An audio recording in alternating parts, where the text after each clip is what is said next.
নরসিংদীতে ২৫ বছর পর জামায়াতের জনসভা, দলীয় নিবন্ধন ফিরে না পাওয়ার আক্ষেপ আমিরের। নরসিংদীর সাটিরপাড়া কালীকুমার ইনস্টিটিউট মাঠে বাংলাদেশ জামায়াতে ইসলামী আয়োজিত জনসভায় দলীয় নিবন্ধন ফিরে না পাওয়ার বিষয়ে ক্ষোভ প্রকাশ করেছেন দলটির আমির ডাক্তার শফিকুর রহমান। ১৪ ফেব্রুয়ারি শুক্রবার বিকেলে অনুষ্ঠিত জনসভায় প্রধান অতিথির বক্তব্যে তিনি বলেন, দুঃখের বিষয়, ফেসিবাদ আপাতত বিদায় নিয়েছে, নিবন্ধনটা আমরা এখনো ফিরে পাইনি। এখন সেই নিবন্ধন ফিরে পাওয়ার জন্য আমাদেরকে আদালতে লড়াই করতে হচ্ছে।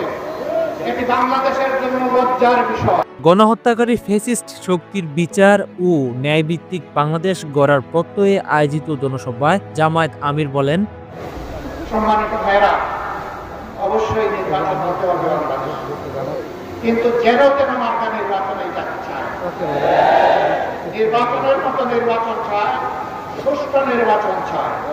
এই নির্বাচনে বেশি শক্তি আর কালো টাকার খেলা চলবে না। তিনি আরো বলেন, তালিকা সংশোধন করতে হবে, যারা ভুয়া ভোটার তাদেরকে বাদ দিতে হবে, দুনিয়া থেকে যারা বিদায় নিয়েছেন তাদেরকে চিহ্নিত করে বাদ দিতে হবে। যে সমস্ত লোকেরা ভোটার হয়েছে কিন্তু নাম তালিকাভুক্ত হয় না, এই যুবকদেরকে তালিকাভুক্ত করতে হবে। নরসিংদীর মতো শিল্পাঞ্চলে মেডিকেল কলেজ হাসপাতাল না থাকায় হতাশ প্রকাশ করেন ডাক্তার শফিকুর রহমান। তিনি বলেন, এই জুলাই আগস্টের আন্দোলন সফল করতে সারা বিশ্ব বাংলাদেশের সাথে হাত মিটিয়ে একটা কাজ ছিল। জেলে আমরা যেমন বাংলাদেশে ছিলাম, এই আন্দোলন করতে গিয়ে বিদেশে আমাদের ভাইয়েরা জেলে গিয়েছে, তারা একই সাথে আমাদের সাথে যুদ্ধ করেছে, রিমিটেন্স বন্ধ করে স্বৈরাচারী সরকারকে লাল ফ্ল্যাগ দেখিয়েছে। আমরা তাদেরকেও সেলিউট জানাই। আমরা চাই তাদেরও প্রত্যেকটি প্রবাসী ভাই এবং বোনের এই নির্বাচনে তাদের ভোটাধিকার নিশ্চিত করতে হবে। অনেক সময় ক্রিটিক্যালি ইনজিওর্ড অনেক মানুষ ঢাকায় যাওয়ার পথেই মৃত্যুবরণ করে, চিকিৎসা তাও তার কপালে জুটে না। আপনারা কি নরসিংদীবাসী একটা মেডিকেল কলেজ এবং হাসপাতাল আপনারা চান? আপনাদের সাথে আমিও চাই। বর্তমান সরকারকে আমি অনুরোধ করবো, মেহরবানি করে গণবসতির এই বাংলাদেশে আগামী ১ থেকে উন্নয়ন বাজেটে যদি আর একটা মেডিকেল কলেজ বাংলাদেশে করার আপনারা সিদ্ধান্ত গ্রহণ করেন, এটা যেন নরসিংদীতে হয়। মাঠ প্রশাসনের দায়িত্বশীল কর্মকর্তাদের পাশে থাকার আশ্বাস দিয়ে জামায়াত আমির বলেন, মাঠ প্রশাসনে যারা আছেন, যারা অতীতে দায়িত্বের পরিচয় দিতে পারেন নাই, দায়িত্বহীনতার পরিচয় দিয়েছেন, যাদের হাত থেকে জনগণের কেনা, জনগণের পয়সায় কেনা ভুলে দেশের জনগণের বুকে বিঁধেছে, আমরা তাদেরকে আগামী নির্বাচনে কোনো দায়িত্বে দেখতে চাই না। ওটা একদম সাফ, এখানে কোনো ধানাই নেই।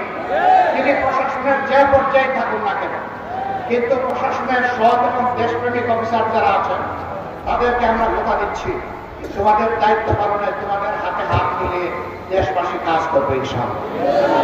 জনসভায় সভাপতিত্ব করেন নরসিংদী জেলার জামায়াতের আমির মাওলানা মুসলিউদ্দিন এবং সঞ্চালনা করেন জেলা সেক্রেটারি উপাধ্যক্ষ মাওলানা আমজাদ হোসেন। অনুষ্ঠানে আরও বক্তব্য রাখেন কেন্দ্রীয় সহকারী সেক্রেটারি জেনারেল রফিকুল ইসলাম খান, নির্বাহী পরিষদ সদস্য সাইফুল আলম খান মিলন, কর্ম পরিষদ সদস্য মাওলানা আফম ও আব্দুস সাত্তার, আব্দুল মান্নান, অ্যাডভোকেট মশিউল আলম, মাওলানা মমিনুল হক, মাওলানা দেলোয়ার হোসেন, নারায়ণগঞ্জ মহানগর জামায়াতের আমির মাওলানা আব্দুল জাব্বার, মুন্সিগঞ্জ জেলার জামায়াতের আমির আজম রুহুল কুদ্দুস, নরসিংদী জেলার জামায়াতের সহকারী সেক্রেটারি অধ্যাপক মকবুল হোসেন, মাওলানা জাহাঙ্গীর আলম, ইসলামী ছাত্র শিবির নরসিংদী জেলা সভাপতি রুহুল আমিন সহ আরো অনেকে।